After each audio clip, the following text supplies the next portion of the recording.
Hey guys, how are you?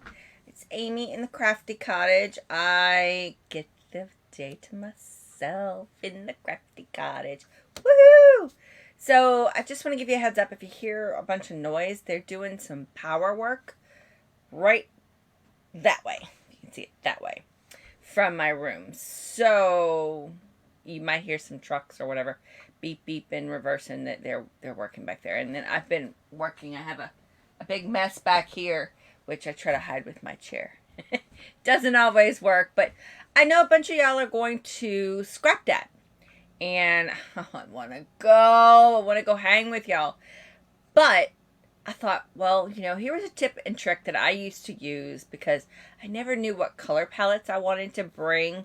I might bring one or two stamp pads. I always brought my basic black, my Memento. Sometimes I brought a StazOn, but I never knew what I was going to do.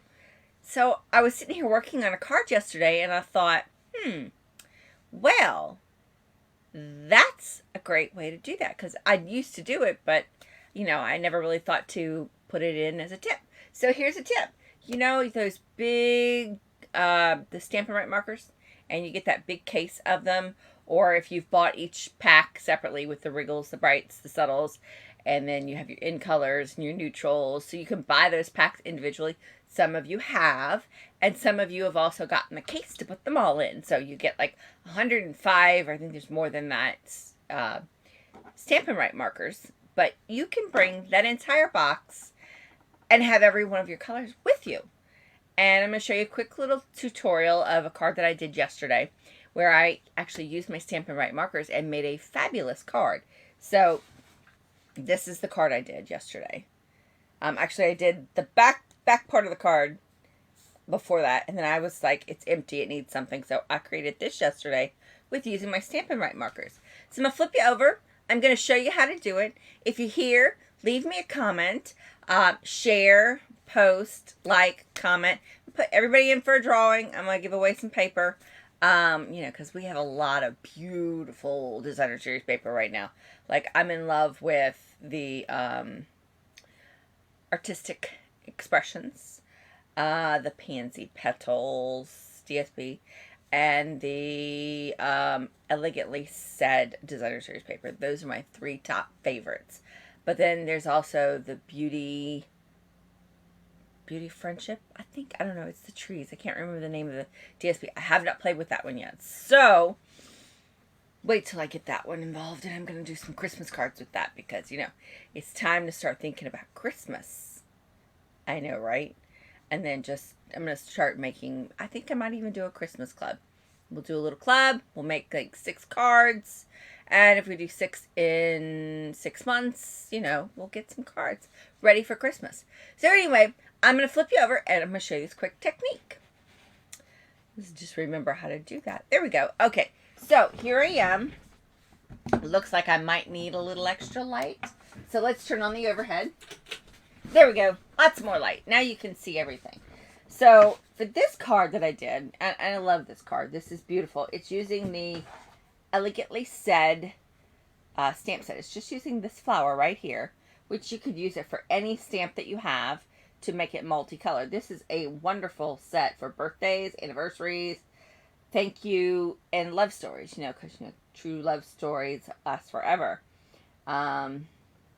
It's just a good versatile stamp set, and it's very elegant and pretty. I've done a couple of things which will come to you later, but I did this one. And if you look really close, you can see we have strips of embossed paper just weaved in. You ever get all those strips like this? And you're like, well, what do I do with them? So I cut them down to size, and I embossed them in random embossing folders, as you can see here. Now, these are all active and current embossing folders. This is the ornate 3D flowers. We've got the 3D mortar and brick and mortar. I have the Forever Greenery here. There's 2 of those in here. And then there's this one right here is the Forever Forest Evergreen or something to that effect. No, that's That's not it. That's this one right here. It's the forest evergreen right here. So, but there's two of all of them, and they run back and forth, and it just looks really, really cool. So there's this. And then, of course, my mother texts me in the middle of all of it. Hi, Mom. If you're asking, I'll call you when we're done. And then I've just got a strip of green across here. This is Evening Evergreen. And then just a simple white piece that I had left over.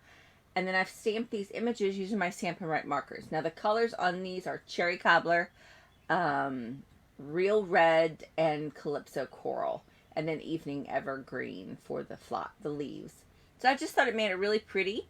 And I cut a few up so that I could disperse it a little bit. And then I did some Real Red gems on there. And I just thought this came very beautifully and was gorgeous. I believe it was Patty Bennett who I saw this done. And I was in love with the colors that she used. So I'm going to show you how to do the flowers. I'm going to give you details on this part later. It's very simple to do. I started with just laying my strips this way and gluing them down. And then I laid my other strips in a weaved pattern. That was it. That's all I did. And then I just kind of glued the ends down so that it would stay down. Okay? And then, you know, it's on just a white card base. So, let's do these flowers. These flowers I just did on, I've got scrap pieces of white here. You know, you can always have scrap white.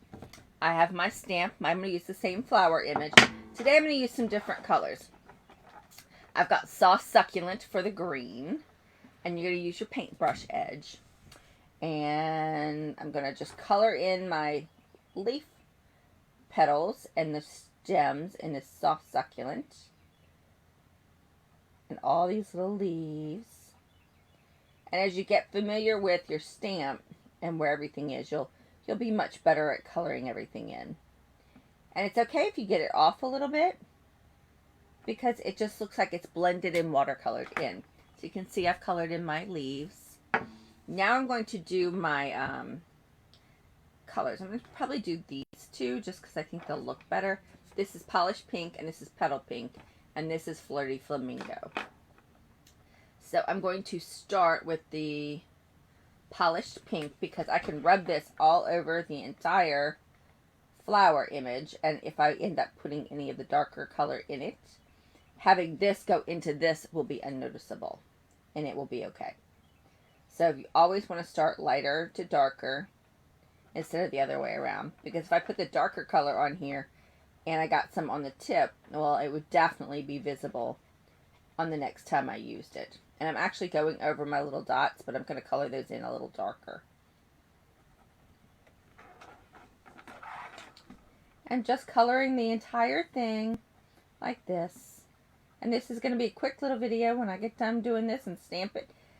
And you'll get to see how beautiful it is. Now I'm going to take this Polished Pink. And I'm going to go in the centers right here. Just where all of those little dots and things are. I'm going to do it both of them. And I'm actually going to color this outside with this. With these little dots as well. So we just get splashes of color. And I'm also going to take some, just kind of fleck this pink in here so that it kind of gets everywhere. I mean, you don't have to do this part here. You could wait until you actually stamp it, and I'll show you what I did there once I get it stamped. And I'm just kind of making it go, you know, a little into the color. That's it. So you can see my colors. They're all on there. Now here comes the magic. You huff on it.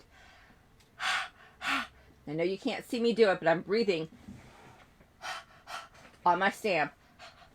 And then I'm going to come right here and I'm just going to stamp it down on my white cardstock. That's it. That's all you do. And it gives you the vast amount of colors in one stamp. And also you get to carry all your colors with you to an event. So see how it looks really, really soft and very, very pretty.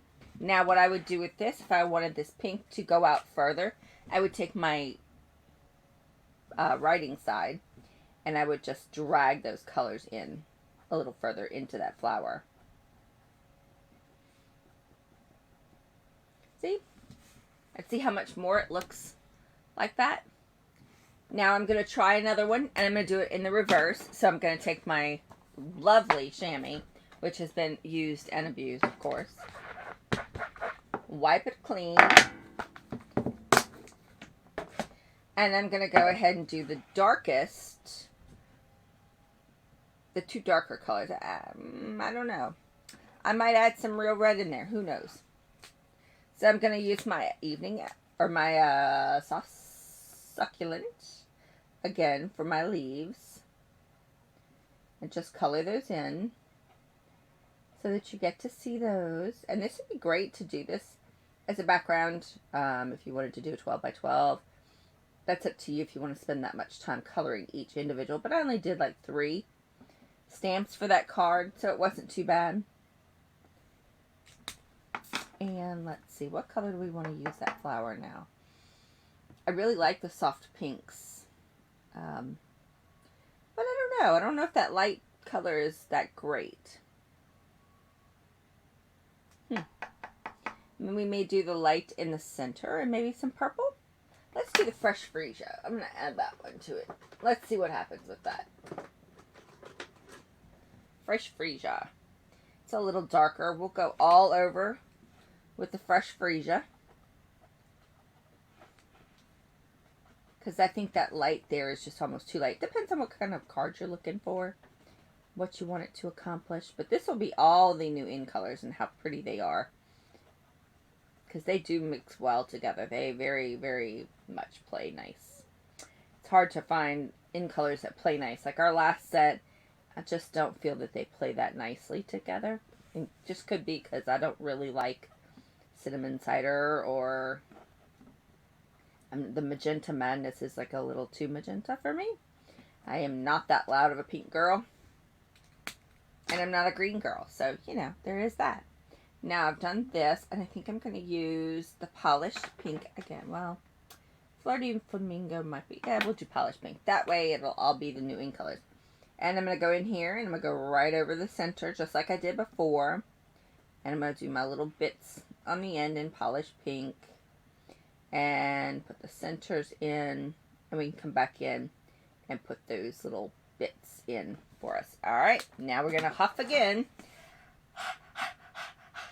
Got to make sure you huff, because if you don't huff, then you may not get, that ink may have dried up, so you want to huff so you give it a little more moisture so it does well. And there you go. Now you see how we've got the pink with the purple here? Let's bring that pink out. And we did the polished pink, so I'm going to take the writing side, and I'm just going to kind of pull that pink through that flower a little bit with the writing side, so that my center looks completely covered in the pink, but looks like we have just touches of that coming through. Because, you know, that's the way a real flower does. It looks different. It has pinks randomly through it. It just is what it is. And I think that looks beautiful. Both of them are absolutely stunningly gorgeous. So that's a quick, simple way to make some beautiful flowers. And all I did was cut them out and placed them on there. So there you go. See how gorgeous? See how simple? And you get to have all your colors. So, I don't know what you think, but that's super simple, super easy. And I would actually get my box out and show you what I was talking about. But my box is covered in other stuff because it's like set in as my marker holder. So, y'all have a wonderful day. Enjoy Scrap That. I so wish I could be there. I am with you in spirit. I will be playing in my craft room today. Y'all have a wonderful day. Bye!